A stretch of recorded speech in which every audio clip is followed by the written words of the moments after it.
अस्सलामुअलैकुम। शुरू अल्लाह के नाम से जो बड़ा मेहरबान नहायत रहम वाला है। आज हम मक्का शहर में हैं।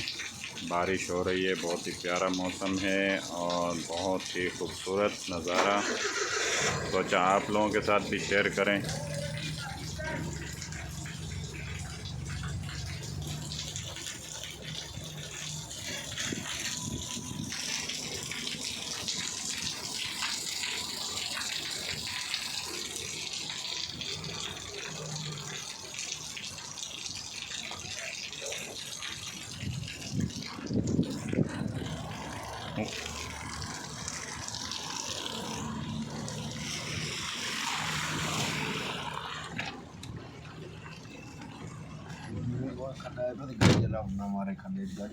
कौन?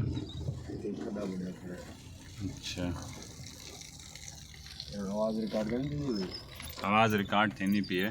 मक्के का शहर है, गलियां खिरदे वतूं आवाज़ ही दे सूं क्या है। गुड हो गया। ज़बरदस्त। मक्के की गलियां, मदीने की गलियां, मदीने दी गलियां वाले तरीके से।